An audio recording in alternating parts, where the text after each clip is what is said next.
welcome to another episode of Girl Talk. This is your host, Andrea, and we have a pretty interesting and very relatable topic for today's episode because we have been already more than a year into this pandemic, and I know that we all have our own stories to tell about survival, about the things that we've done to keep our mental and emotional state intact. So we are going to talk about that topic today, and I'd like to give it the title Quaran-things, the things that we've done during the quarantine, and to share about their experiences for today. Bigatin kayo atong mga guests karon nag-level up na kita, guys. Nag-level up na ang Girl Talk and ang My TV Cebu. We'd like to welcome to the show Janine and Yesh. Burse, hi! Hi, everyone! Hello! Hi, Janine and Yesh. How are you guys? Kamusta yung mga quarantine protocols sa areas nyo right now? Hi, nako. It's ECQ again here in Metro Manila. So, medyo back to the first kind of quarantine. You, in Cebu, how is it? Actually, hindi na siya masyadong tight compared to the past few months. Kasi we have a very feisty governor. Governor Gwen Garcia, parang she really wants to capitalize on bringing the economy back and opening the tourism. So dito, although encouraged pa rin at we're always reminded to, of course, practice the safety health protocols, pero when it comes to tourism, medyo binubuksan na talaga namin to help revive the economy of the province. Kayo ba dyan? Ako, yes. Ito, medyo mahigpit ngayon ulit dito sa Metro Manila. So, may curfew pa rin. Nung nakaraan kasi hanggang 6 Ngayon parang nag-adjust na ata ng medyo hanggang 10. Parang ganyan. But still, hindi kami makakilos pa rin ng free dito sa Metro Manila kasi nga maraming bantay sa labas. Bawal lumabas ulit. So parang you were brought back to the movie. To the situation sa movie. So, ladies, the both of you star in the film Dito at Doon by TBA Studios, right? So this is a film that is set in the current pandemic. 2020 ba yung setting, no? Yung height talaga ng pandemic. Oo. So, I also saw the film last night and it was really nice. Congratulations! Oh, thank you for watching! As in, I really enjoyed it. I watched it with my husband last night, and it's a really good film. It's very, very relatable to us Filipinos. And one of the things that I like about it is it features yung parang mga viral things that we do right now during the quarantine. So I'd like to know how it relates to your lives right now. So Yesh and Janine, I'm gonna be asking you parang mga uso, mga trends dito sa Pilipinas during the pandemic, and I'd like to know kung naki-in din ba kayo. Let's start with the plantitas and plantito stage because Janine, diba, your character here, Len, is a certified plantita. Do you relate to that as well? Yes, super. I'll pan to my favorite plant. Ano yan?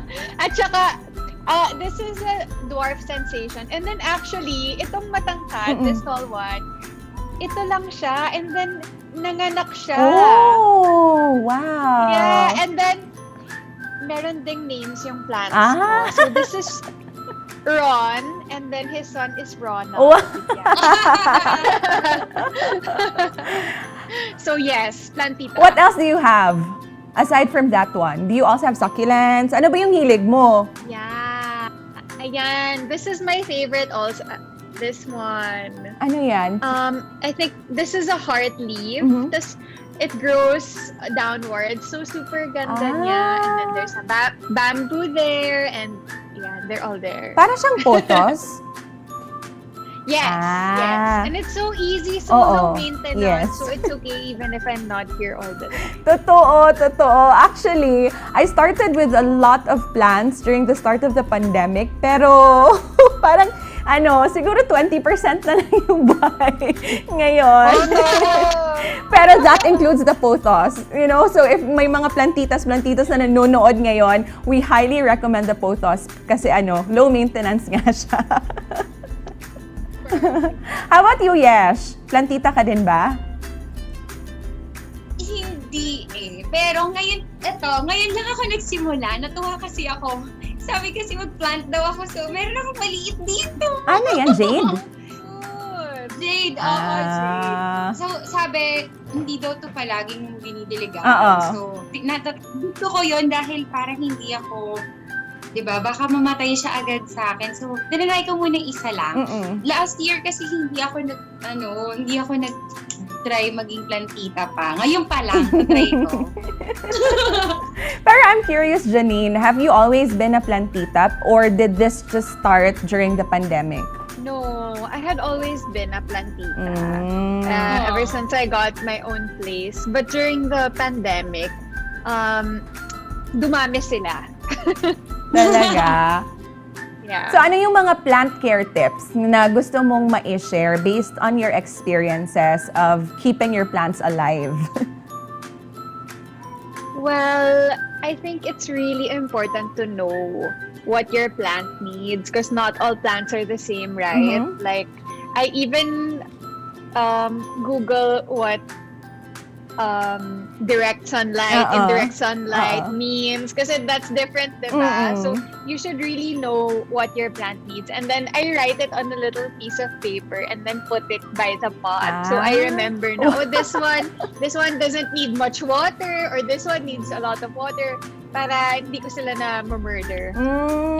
In fairness that's a very useful tip because sometimes you tend to forget, diba? Especially when you have so many of them na. Yes, super. So that's a tip. Moving forward, so we've already discussed the plantita stage. Another viral trend na feature sa movie was the dalgona coffee. Did the both of you try making this at home as well? No. Ikaw, Yesh? Ikaw, yes. Hindi din. Hindi. Ako hindi ko rin na-try kasi pinapanood ko pa lang siya. Parang nakakapagod na siyang gawin. And then, ginawa ni Janine sa film. Nakakapagod nga siya. Nakakangawit. So, pinapanood ko na yung mga videos ko paano nila ginagawa yung iba't ibang klaseng dalgona. As in, actually, I tried it once and never again. Diba? Kasi ang sakit sa kamay. You have to beat it. Yeah. Siguro it would be better if you have the electric, ang tawag doon, mixer. But speaking of dalgona coffee, the dalgona coffee became popular, I think, also because of TikTok, right? So did any one of you start their TikTok account this quarantine? Ako, si Janine kasi hindi pa yung nag-TikTok, pero malapit na yan. I-recruit mo? Oo. Sabi, yun talaga yung parang, sabi ko, ay, kailangan kong may ibang pagkaabalahan. So, actually, dati nagtitingin lang ako ng video sa TikTok kasi nakakatawa, ganyan. And then, yun na, pati ako, sumubay na ako sa kanila. So, kung ano-anong ginagawa ko, mga trending dun din, ganyan. So, hanggang ngayon, tinutuloy na. Actually, yung kasama namin sa film, si Victor. Si Victor Arusash, same din. Nasa TikTok na din siya. So, kung ano-anong kalokohan na ginagawa namin. So, what kind of videos do you usually do on TikTok? Yung sumasayaw ba? Or nag-acting? Nagdadab?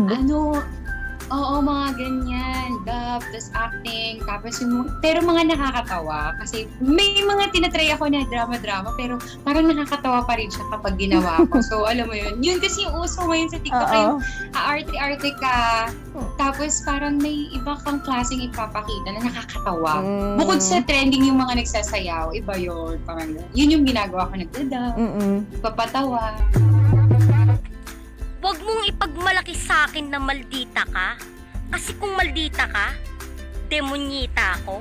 At baka kapag pinatulan kita, bigla ka na lang magsumbong sa nanay mo na inaaway kita.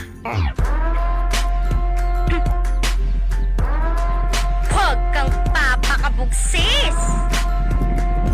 Sige, so moving forward from TikTok, so one of the things that was featured sa movie was your virtual inuman sessions with friends. Did you get to try this during the quarantine? Yes.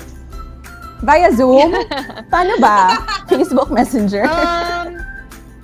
At first, it was Facebook Messenger and then naging Zoom. And then wherever, Telegram with video, everywhere. Parang parang sometimes nakakatulong talaga siya. Like, it really helps when you need to laugh with your friends. Iba pa rin talaga when you spend time with your friends and your family. So, since we can't see each other, that's what we did. Yes, oo, same din. Same din dun sa ginagawa ni Janine. Kasi lately na lang nauso, diba, yung Zoom? Oo. So, more Messenger, ganyan. And then, yun na nga, nag-level up na. Zoom na ang inuman kasi mas matagal. Saka mas maganda yung quality. Ganyan. Yeah. Now, let's talk about barter communities. Naging uso ba dyan yung mga pagbabarter sa Manila? Because I know for a fact, here in Cebu, there was a time na malapit nang maubos yung mga gamit namin sa bahay kasi pinabarter ko lahat ng halaman. Oh my God! Oo. Na-try niyo din ba yon? How does that work? So there's a Facebook group. For example, it's centered on the city where you live. So for example, personally, I live in Lapu-Lapu City, right? So there's a Lapu-Lapu City barter community. We post an item that we no longer need. So for example, it could be like a chair. Tapos nilalagay namin yung mga wish list namin na gusto naming ma-receive. So magme-message lang kung sinong gustong makatanggap ng item mo in return for their item, and then you schedule a meet-up or you schedule a pick-up. Magbubook ka ng driver to exchange the items. Wala bang ganyan dyan? No, I don't know. Yesh, na-experience mo ba yan? I've only heard of that now. That's such a good idea. Oo. Ako hindi ko na-experience, pero nakakita ko ng ganyang ng Facebook group na dito naman sa may Quezon City naman. Tapos nakita ko rin yung mga, oo nga, ganyan ngayon. Hindi ko kasi alam kung paano siya work. Pero meron siya. Quezon City, Quezon City, Sampaloc, basta iba't ibang city, may San Juan, ganyan. Tapos nakita ko nga, parang kunyari, halimbawa, yung katulad dun sa'yo, chair. Chair yung ipang babarter niya. Tapos ang kailangan niya, parang bigas. Yes. Pero mag-o-offer, tapos yun na, close deal na sila. Nakita ko yun. Masaya kasi diba, your trash could be somebody else's treasure. Yun yung parang concept. Yeah. How about baking? Did you go into baking or cooking during the quarantine? Cooking. I feel like baking is harder eh. Oo. Kasi when you're cooking, di ba, pwede mo pang i-adjust like if it needs salt or whatever. Pag baking, pag pinasok mo sa oven, yun na yun eh. So, I learned how to cook mga pasta, roast chicken, baking. I yet to try that pa. How about you, Yesh? Ako hindi. Kasi sa totoo lang, hindi ko alam kung may jinx ako sa pagluluto. Pero nakakasunog kasi ako ng mga pagkain. So, ang ginagawa ko na lang, yun na lang ang ambag ko. Maglilinis na lang talaga ako. So, sila nagluluto sila, ganyan. Ako naglilinis talaga ako. So, ako yung mother cleaner ng bahay. Tagahugas ng plato. Yes. Kasi hindi ako nagluluto, hindi ako naghihiwa, ganyan. So, ako linis. How about yung mga trending food online? May mga naging favorite ba kayo? For example, the ube cheese desal, the baked sushi. May mga trends ba na naging favorite? Masarap, no? Baked sushi. Yeah, true.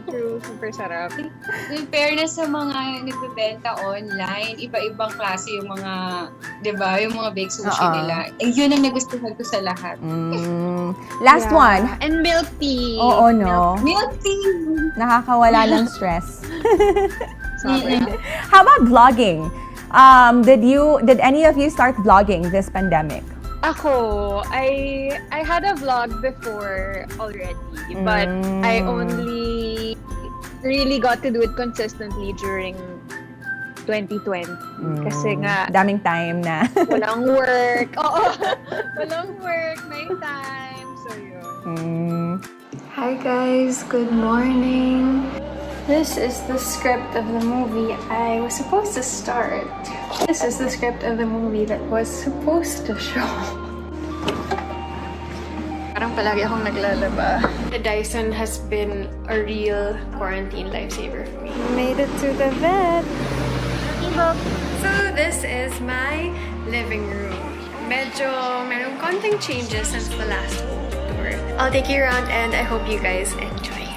Okay. Ikaw, Yesh. Ako hindi ko siya masasabi na parang vlogging, pero nung first year na talaga ng pandemic, naggawa ako ng mga makeup video, mga ganyan.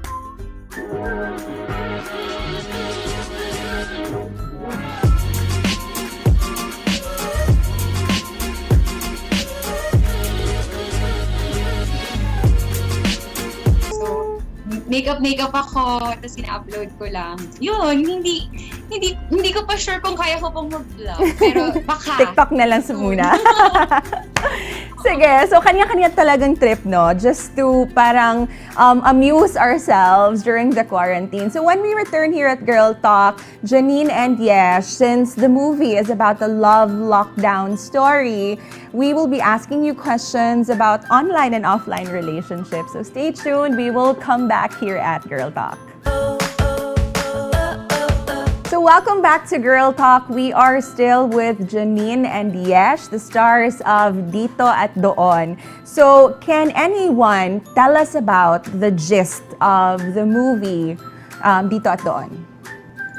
Dito at Doon is set during the beginning of the lockdown ng 2020. It's the beginning of ECQ, and it's about two people who meet online because they argued about a Facebook post.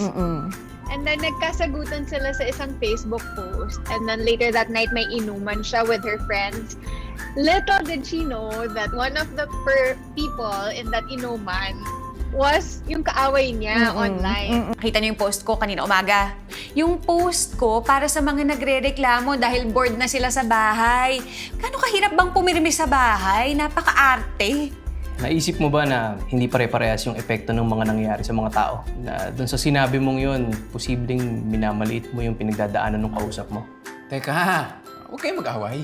Hindi kami nag-aaway. So it's kind of a cute story about meeting someone, and then eventually you don't know if it's gonna be something more serious, or is it possible to fall in love online and make it turn into something more real. It's a love lockdown story. Ikaw, yung opinion mo, ginagawa mong absolute truth. Hindi ko naman kasalanan kung tama ako most of the time. Ha! Ikaw na magaling. Sabi ko na kasi sa'yo, jumowa ka na. Okay na ako sa friends. Pwede na kayong dalawa. Pwede akong pangatlo kung gusto mo. Suabe, chong. So based on the film, Janine and Yesh, I'd just like to know your opinions. Do you think that online relationships work? Are they feasible? Siguro depende. Depende kasi siya eh. So, kung kaya naman nung dalawang tao na nasa relasyon na i-work out yung ganitong klaseng relationship, yung magsisimula sila online, why not? Pero may iba kasing tao na, ako personally, hindi kasi ako gano'n, yung parang, hindi ko kaya na nagkakilala lang tayo online. Kasi syempre, hindi mo talaga siya kilala eh. Wala kang alam, hindi mo alam yung background niya. So, parang for me, super stranger siya. As in, stranger talaga siya, ganyan. So, ako hindi sa akin na personally. Pero sa ibang tao kasi, may mga nag-work ng gano'n. Meron nga akong friend eh, nakilala niya sa Tinder, tapos kinasal sila, di ba? Talaga? O katulad nun. Yes, kinasal sila. So, alam mo, may ibang tao talaga na mag-work sa kanila yun at kaya nila yun. Ako kasi hindi. Hindi siya sa akin mag-work. Yun. Ikaw, Janine, ano sa tingin mo? I think it's possible as a start. Syempre, that's how you meet people naman nowadays, diba? Yeah. Online, DMs, or in-add ka as a friend. Instagram. Oh, diba? But eventually, I think to find out if you're really compatible, you'll also have to spend time together, Yeah. diba? Like, through dates, through meeting the family, ganyan. So, for me, pwede siya as a jump off. Yeah. But I don't know how long Totoo. it can last. Yeah. Pero what if the relationship has already been established? Like, you've been together for, let's say, a few years already, tas biglang mag-LDR. Will that work for you? For me, personally, di ko pa na-try mag-LDR so I can't say. But I have seen other people do it successfully as long as there's going to be a time in the future that they will end up together. Like, they both know na, okay, I'm going to the States for 3 years, Yeah. I'm gonna study, but then after, you'll come here or I'll go home. Parang, it helps to have that common na, okay, tiis tayo until like, we can be together. How about you, Yesh? Do LDR relationships work for you? Kaya mo ba yung LDR? Hindi ko pa rin siya natatry. Pero, siguro, baka kayanin. Depende lang naman. Kasi, gaya nga ng sinabi ni Janine, may ibang tao na maghihintay para magsama sila ulit. So, siguro kung ako, mahaba naman ang pasensya ko. I mean, I can wait. So, I think baka kayanin. Pero hindi ko pa siya na-experience. Kasi iba rin yung pagdadaanan nila eh. Yung magkakaroon sila misunderstanding. Ang hirap, no? Paano mo i-explain sa tao dahil ganito nga lang kayo mag-uusap. So, depende siguro. Baka kayanin. Baka ganyan.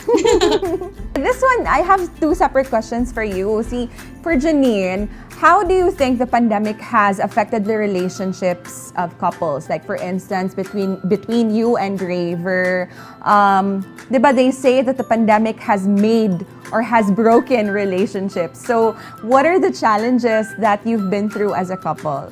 I think the pandemic has really exposed a lot of problems, diba? Like, not just in relationships, also with like, things that happen in the country, in the world. Parang everything was exposed.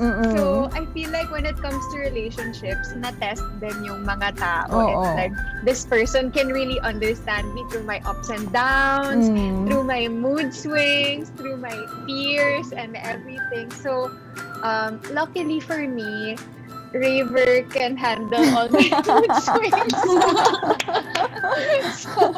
so I think it's a good sign. It's a good sign. And let's see. How about on your part? Did you discover something about him this pandemic na you did not know before?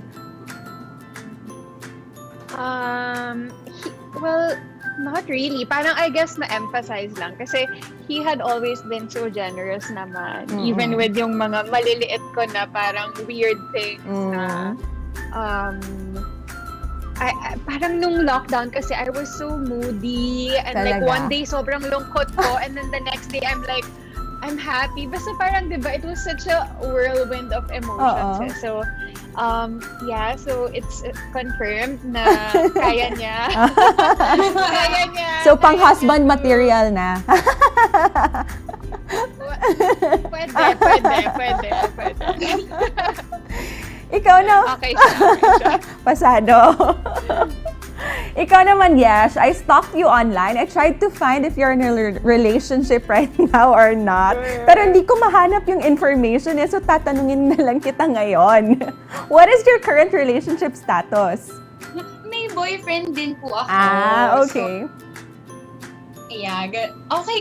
Ano bang pinagdaanan? Itong pandemic, okay kami. As in, may mga times talaga din na alam, tama kasi yung sinabi rin kasi na Janine, hindi ko alam kung sa mga babae lang ba yun or I don't know talaga, nagkakaroon ka talaga minsan ng moment na parang naiirita ka or parang ako feeling ko parang gusto ko lang mang-away kasi bored ako, wala kaming ginagawa, kaming dalawa lang nagkakakitaan parang ganyan.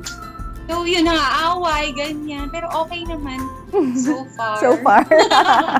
Parang siya naman din ay kung ako, sobrang ingay ko, sobrang daldal ko siya, tahimik siya.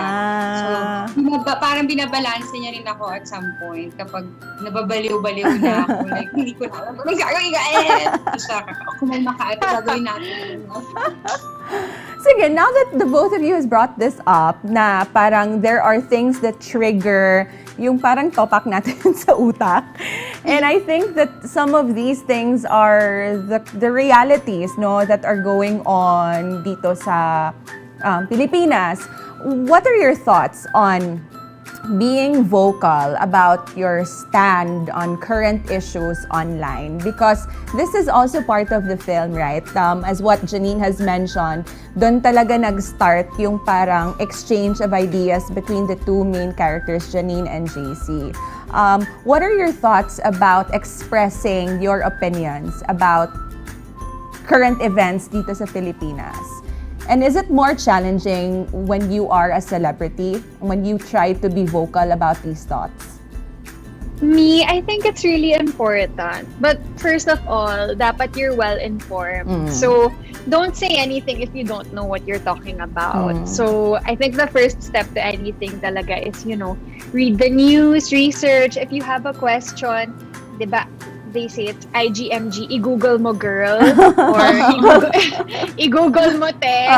Yung parang really just keep yourself informed with the things that are happening. Kasi whether you like it or not, these things affect you din talaga directly. And all the more, like the people around you who may not know what's happening, ganyan. So, I think it's important pa din talaga to speak up and share, issues that may be just like on the back and wala masyadong nakakaalam. Especially when it's like ways to help, diba? Nitong pandemic, ang dami ding naging fundraising, ganyan. So, it's really important din to shed a light on that. About what you said dun sa last part na if it's harder, I think it's medyo like mala Spider-Man na with great with great power comes great responsibility. Pero in this case naman, di naman power, but like I guess you could say like some influence or bilang meron kang mga followers online. So you really also have to be responsible with what you say and what you share. Actually, tama yung mga sinabi ni Janine, ganun lang din ang masasabi ko. Pero actually, oo, importante yung maging responsible ka talaga dahil yung yung iba din sa mga followers mo kasi nilulook up ka nila eh. So, lahat ng nakukuha nila sa'yo na information or yung iba kasi sa'yo nila nakikita yung balita, parang ganyan. Ako kasi nag-share ko ng news eh. So, alam mo yun, importante din talaga na alam mo. Tsaka pag tinanong ka nila, ako kasi may mga followers ako na, ate, totoo to? Ano to? Tapos yun ako na-explain. Kasi syempre, baka hindi naman din pwede kasi na mag-share ka nang hindi mo naman talaga siya nabasa lahat. Hindi ka well-informed, diba? So, importante na responsible at alam mo. Kasi maraming tao talaga na may ibang mga tao na, alam mo yun, yung sagot na to dun sa mahirap ba siya dahil artista ka na or kilala ka. May medyo oo, kasi may ibang tao na, alam mo yun, na parang may masasabi sa'yo na, ba't ganito, ganyan ka pala, parang something like that. So, ikaw, hindi mo naman sila papatulan. So, magiging magiging polite ka lang sa kanila pag may mga ganong tao. Diba? So, ikaw naman, nag-share ka lang naman ng current events eh. So, para ma-inform lang din yung mga iba na hindi informed pa. So, yun. Pero I want to ask, would you be willing to, let's say, sacrifice your following in exchange for being able to voice out your stand on an important issue?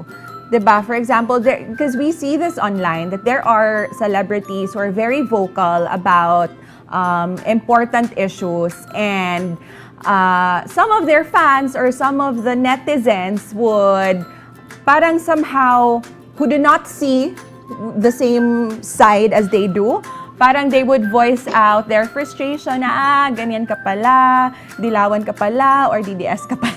Parang ganun, diba? Would you be willing to stand for the truth, even if it may lose some of your fan base?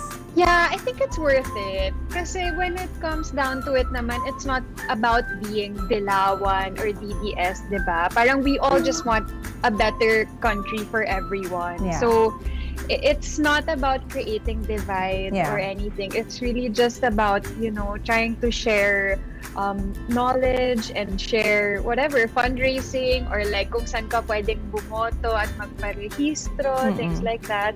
I think everybody wants a common goal naman for the country, no matter what your political affiliation is. So, I think, siguro, importante din kasi talaga na open-minded ka, diba? And you really focus on what the truth is. So, I think, and I've already spoken din to some people na parang magkaiba kami ng opinion. But then when we talk about it in a very respectful way, nagkakaintindihan, and then, di ba, parang nabubukas din yung isipan mo na, okay, pwede palang ganyan. So, I think it's just always important to, be truthful in everything. Totoo. Tama siguro. Tsaka may freedom. Diba may freedom naman ng lahat ng tao. Yeah.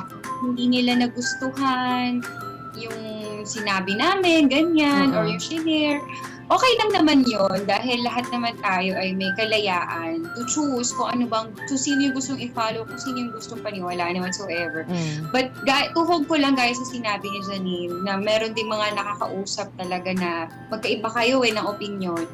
Ang importante, sa dulo ng pag-uusap ninyo, ng diskusyon, meron kayong na-come up na, ito na lang gawin nating solusyon. Yeah. So, dito sa Manila, ako sa mga friends ko, sa mga group of friends ko, meron kasi talaga na, as in, sa liwa. Tama ba? Sa liwa?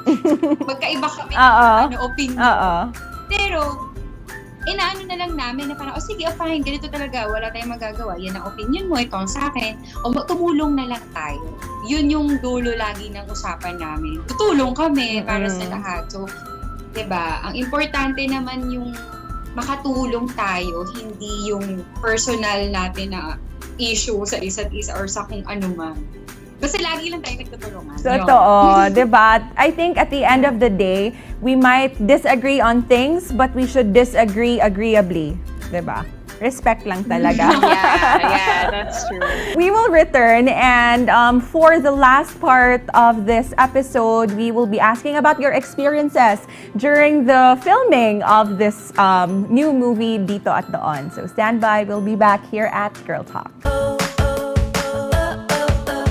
Welcome back to Girl Talk, and we are still joined by Janine and Yesh to promote their film Dito at Doon. So when during the last segment, we were talking about offline relationships, and at the same time using our social media platforms to voice out our opinions on the happenings here in the Philippines. So now naman, we'd like to discuss their experiences during the filming of the movie. So how is it different shooting a film during the pandemic versus pre-pandemic?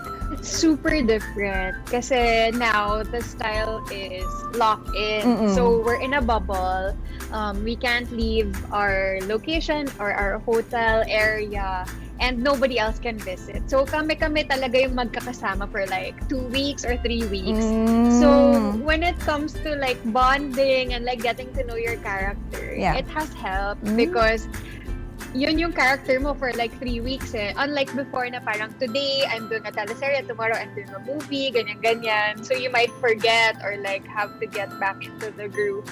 With this, the bubble was quite fun actually. Talaga? Oo, for me kasi they were the first people that I saw after the lockdown. This was my first project, and it was my first time to, eat with someone else. So medyo strict of course yung protocol, but when it came to filming, we're very happy of course to have work. Matagal din na walang work yung mga tao sa industriya. So madami din siyang naging pros. Ikaw, Yesh, what are your experiences sa pag-film? Dito at Doon, sobrang naging magaan lang yung work kasi nga syempre may sinusunod kami na oras na 12 hours lang, ganyan. Kailangan may sleep talaga yung mga tao para hindi magkasakit. So alam mo yun, iba yung experience ngayon dun sa dati. Dati kasi talagang puspusan ka, dire-diretso ang oras. Dito, hindi. So, kinabukasan, yung mga tao fresh. Masaya silang lahat. Nakatulog. Lahat hindi pagod. Alam mo yun, yung mga crew, nakaligo sila. Hindi ba sila naliligo natin? Hindi. Kasi Oo, overnight. Diba, kahit ang na tulog na-experience ko na yan. Wipes ka na lang. Perfume na lang, ganon. Retouch. Oo. Dito, dahil may protocol, may sinusunod ka talaga lahat. So, alam mo, may tulog Yun yung importante na fresh yung mga tao kinabukasan. So, masaya.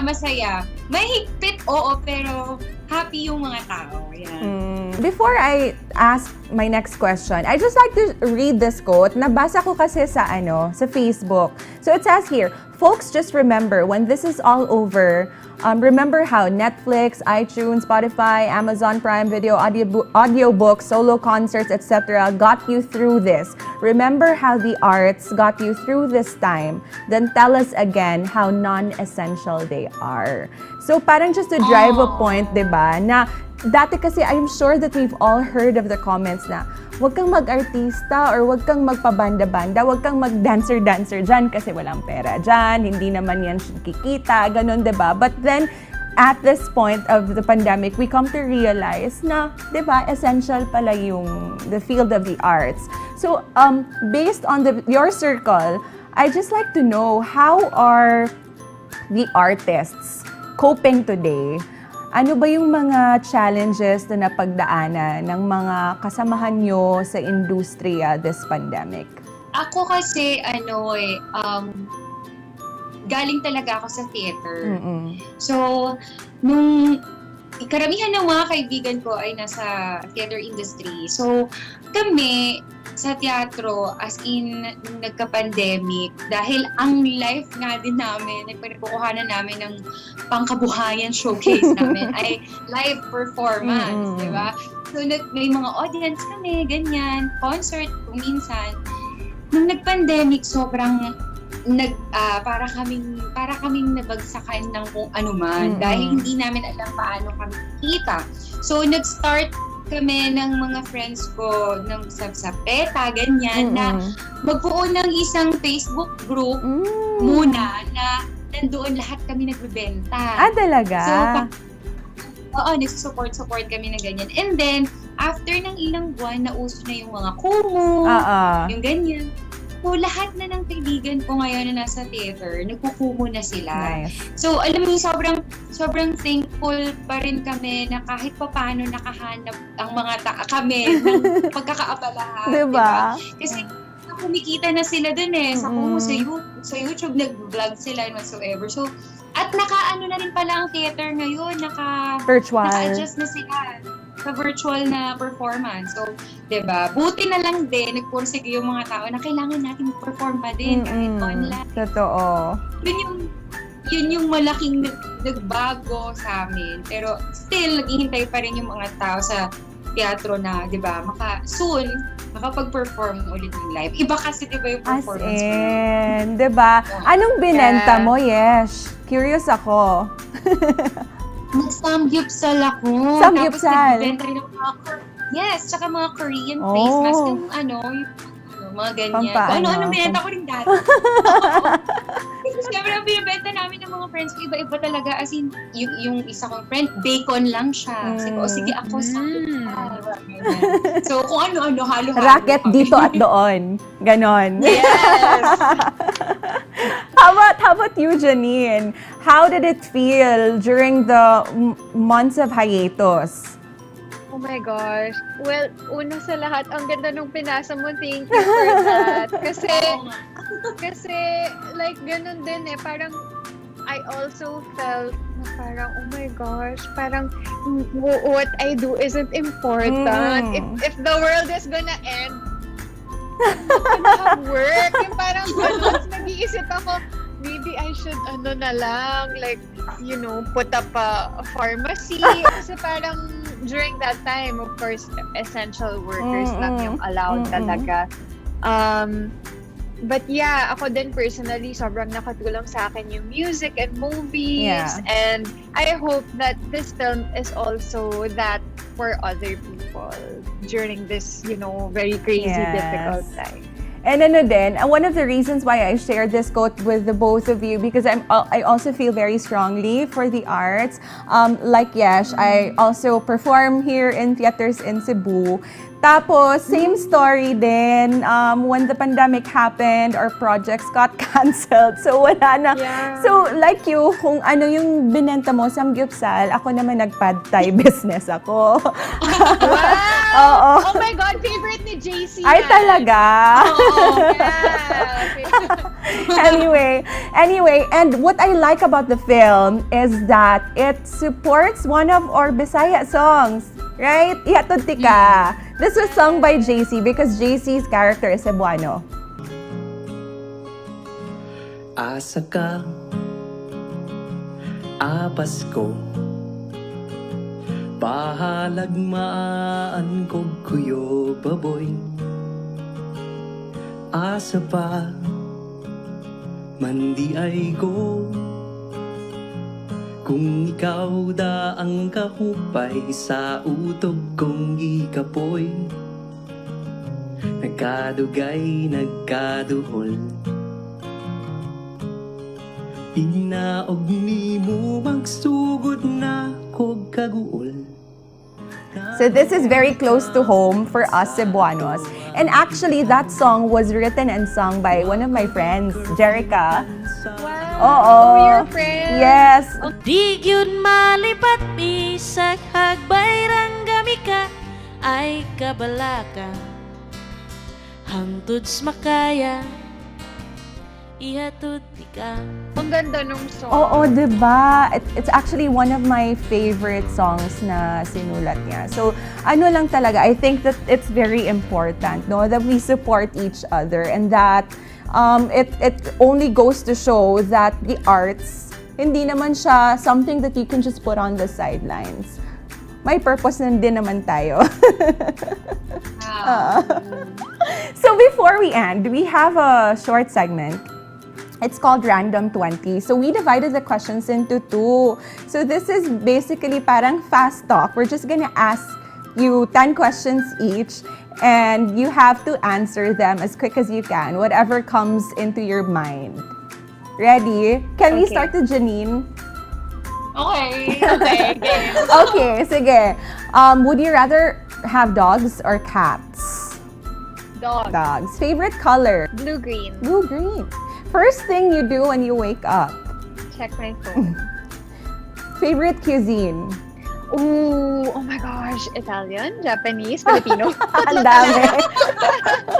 Oh my gosh, I love the food in Cebu, by the way. I super As miss in, di ba? Our lechon is the best. Sobra. Celebrity crush aside from Raver, of course. Oh, Chris Hemsworth. What is your most unforgettable role? Babae at baril. One makeup item that you cannot live without. Lipstick, because I also use it as blush and eyeshadow. Ay talaga, pero you're blessed with thick kilay na kasi, so you don't need it. Yeah. Diba? Sana Oo, all. Yan na siya. Sana all talaga. What is your favorite book? Oh, Great Gatsby.